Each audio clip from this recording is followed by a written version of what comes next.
Good evening, everyone. The following is our SPCE 611 presentation of our behavioral change project. Our group includes Afton Alcamo, Annette Cole, Kylie Hulsman, Shelby Pearson, Tate Reminder, and myself, Stacy Lorenzo.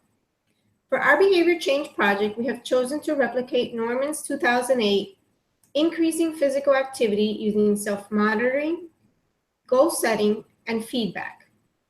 We chose this study because we felt that it was one that we could easily incorporate into our daily lives, while at the same time providing us with the opportunity to increase our physical activity. Each member of the group will now present a portion of this presentation.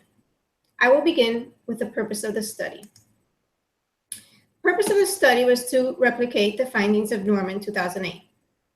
In his original study, he conducted a single subject ABAB reversal design with the independent variable being self-monitoring, goal setting, and feedback.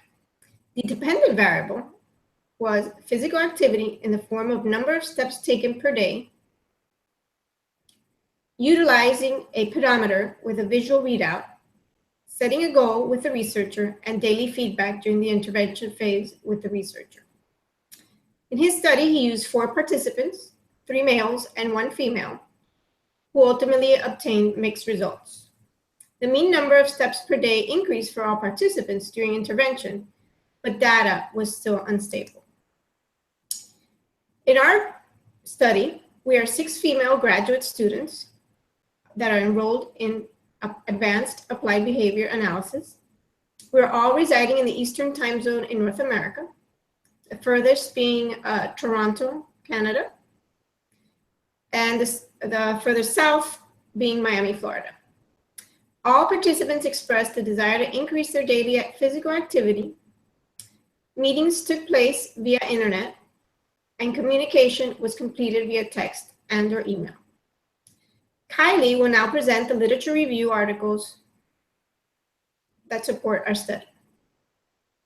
Kylie. Thanks. The following studies address at least one variable included in this study. Clapham, Sullivan, and Seco Mascalo, 2015, found that self-monitoring and performance feedback were effective in increasing physical activity in an elementary PE class. Through the use of heart rate monitors in combination with a supported curriculum, 106 suburban 4th and 5th graders were able to monitor levels of activity and receive feedback.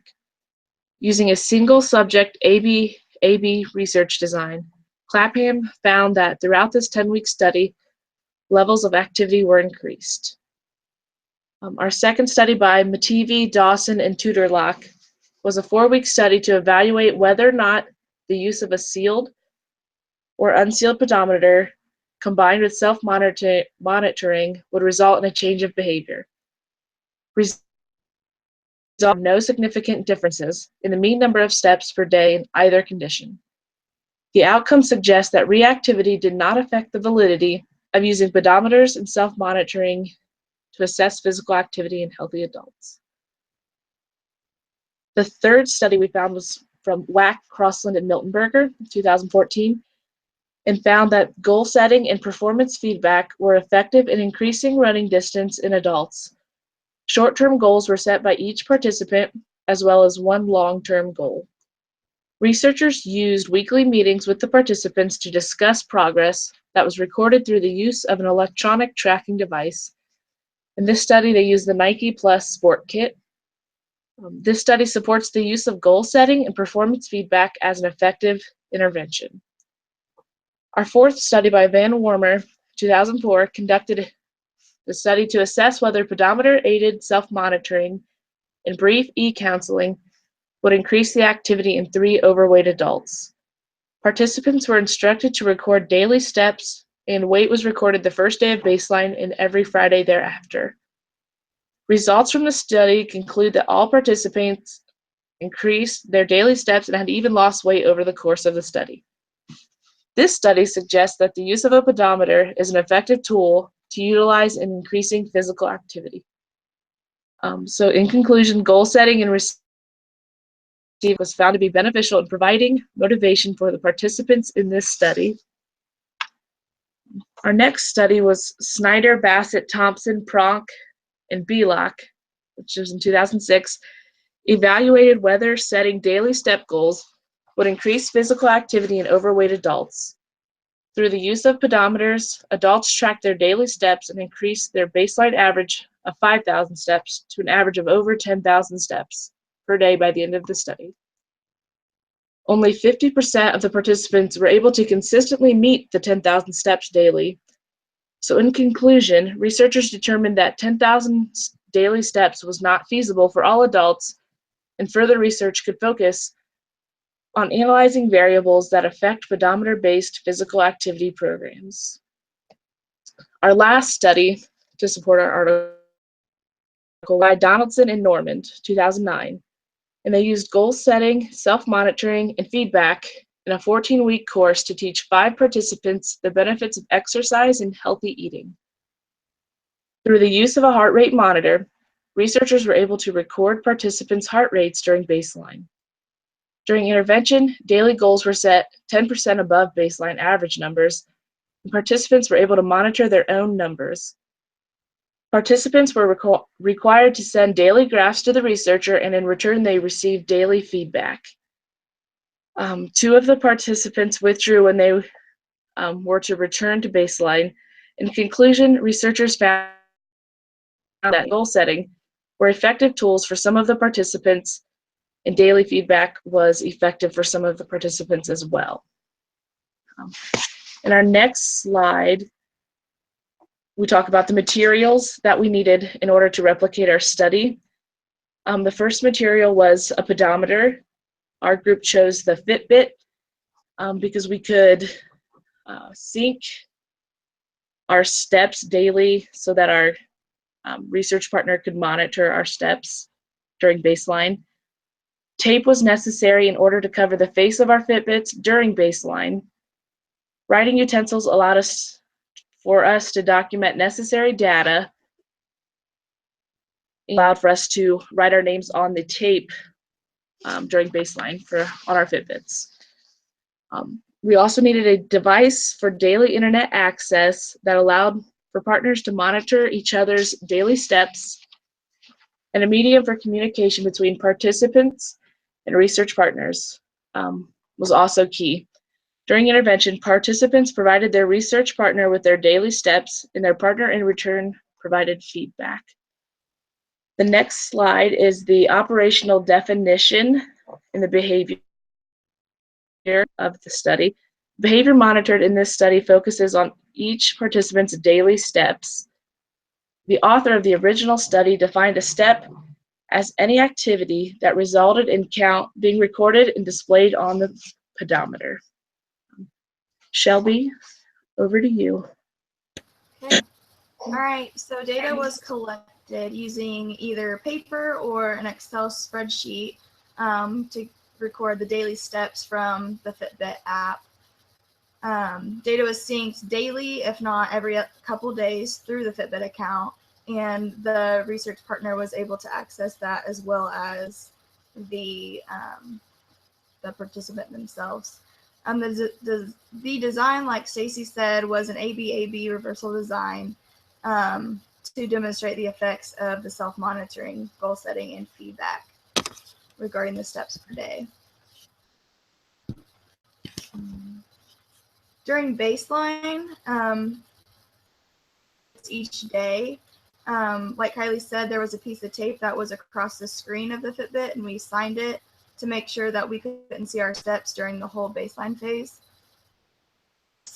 We all sent a picture of the sealed Fitbit to our partner that we had chosen, making sure that we did not look at our steps. At least once per week,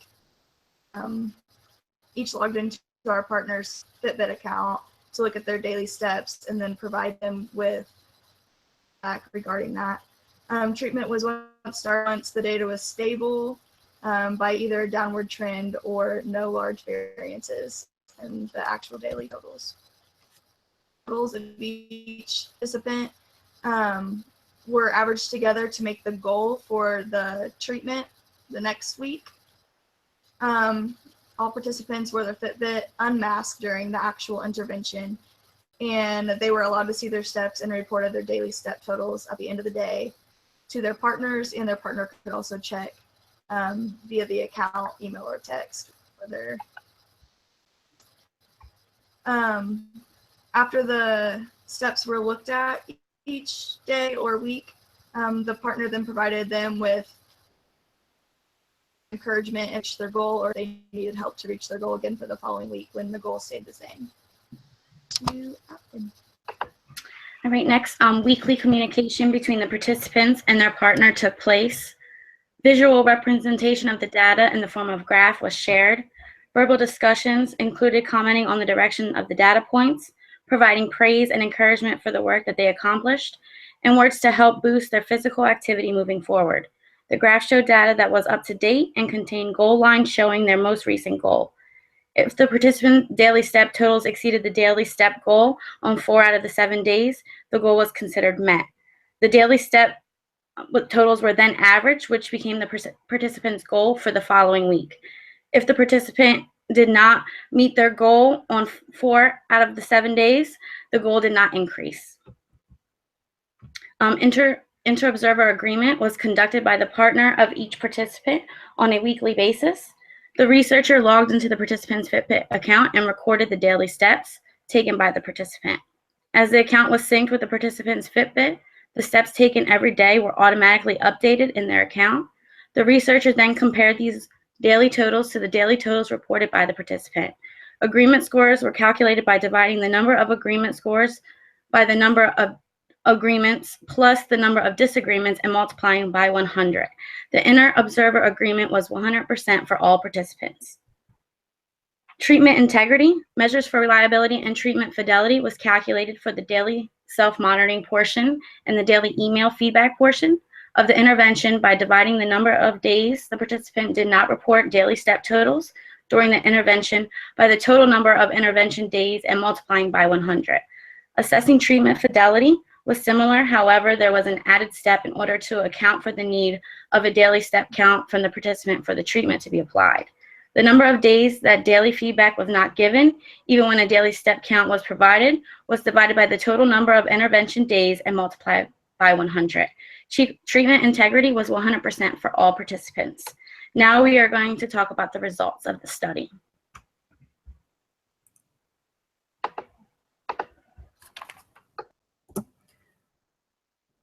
So when we look at Shelby's graph, we see that there was an increase from the first baseline to the intervention of 32%. Data became stable during intervention. When returning back to baseline, data actually increased 1% from the intervention mean and was 34% higher than the original baseline mean, but it did have a downward trend. During the second intervention, mean steps per day decreased 9% from the return to baseline mean, but was still 22% higher than the original baseline mean. This data does not show that this intervention was effective. Kylie's graph also shows no clear evidence of treatment efficacy. While her mean number of steps did increase during the first treatment phase, the increase was minimal at only 10%. Her mean number of steps did decrease significantly during the return to baseline phase, a drop of 22% from the intervention mean and 14% from the first baseline mean. However, the mean number of steps during the second phase of intervention increased only 15% from the return to baseline mean, and as a result, the mean of the second intervention phase was 2% lower than the original baseline mean. Given more time, data may have shown treatment efficacy. When considering Stacy's data, it shows a mean increase of 13% from baseline to the first intervention phase. During the return to baseline phase, data dropped 11% from the mean steps per day during the first intervention phase, returning to within 1% of her original baseline rate of steps per day. Stacy's data decreased 2% after the intervention was reintroduced. When the means of the first baseline and second intervention phases are compared, there was actually a decrease of 1%, indicating the intervention was not effective in increasing Stacy's physical activity overall. Moving on to Afton. Afton's mean intervention data was an increase of 33% from the baseline mean, despite a decreasing trend throughout the first intervention phase. During the return to baseline phase, data dropped 10% from the intervention mean, although it remained 20% higher than the original baseline mean. When the intervention was reintroduced, Afton's mean steps per day increased 1% from the return to baseline, reflecting an increase of 21% from the mean in the original baseline phase. Although changes in Afton's data were between the return to baseline and second intervention phases, it appears the intervention may have been effective in increasing Afton's physical activity overall. Annette's data shows a decreasing trend through baseline, which then increased by 23% during the first intervention phase. Mean steps per day during the return to baseline were almost the same as intervention data, a decrease of only 4%. When intervention was introduced for a second time, data increased by 24% from the return to baseline rate and an increase of 47% from the initial baseline rate. Overall, although the intervention appears to be effective in increasing Annette's physical activity when comparing mean steps per day, data was fairly unstable, particularly in the return to baseline and second intervention phases. Data appears to be trending upward in the return to baseline phase, and it is unclear whether the changes in physical activity can be solely attributed to the intervention. Tate showed a significant increase in mean daily steps during the first intervention stage, an increase of 29% from the baseline mean, as well as a decrease during the return to baseline, a decrease of 14% from the intervention mean. However, the return to baseline phase was limited to only 3 days. While the second phase of intervention did show a 9% increase in mean number of steps from the return to baseline phase, the increase was not as significant as the first treatment phase, and the mean did not reach or surpass the mean of the first intervention phase. Interestingly, the mean of the second intervention phase was 21% higher than the mean of the original baseline, despite a downward trend in the data. This suggests that although the treatment appeared to increase Tate's physical activity for a period of time, mean steps per day may have returned to rates similar to the original baseline if the intervention had been in place for a longer period of time. Additional representation of the data for all participants can be viewed in the data tables. The first table shows the mean number of steps per phase by participant. The second table shows the percent change between phases by participant. So we also completed a social validity questionnaire, and in the original study, as with our study, the social validity questionnaire was completed at the completion of the study, and it was comprised of 4 questions. So each participant answered the questions based on a 5-point Likert scale of 0 to 4, so 0 indicating strongly disagree and 4 indicating that the participant strongly agreed. And overall, our responses fell within the neutral to agree or the scores of 2 to 3 range of the scale. So the questions that we answered were, number 1, I believe that the daily feedback during intervention encouraged me to achieve my goal. Number 2, I believe that knowing someone else was monitoring my progress motivated me to reach my daily goal. Number 3, I believe that being able to see my daily steps on the pedometer during intervention, as opposed to not being able to see my daily steps during baseline, worked in my favor for increasing my daily steps. Number 4, I believe that this intervention was effective in increasing my daily physical activity. So again, 0 was a strongly disagree, 1 was disagree, 2 is neutral, 3 would be agree, and 4 was strongly disagree. So for our conclusions, participants all increased their physical activity in the first intervention phase. The return to baseline showed a decrease in physical activity for all participants except 1. The second intervention did not show an increase in physical activity for all participants. And our results were dissimilar to the findings of Norman's 2008 article.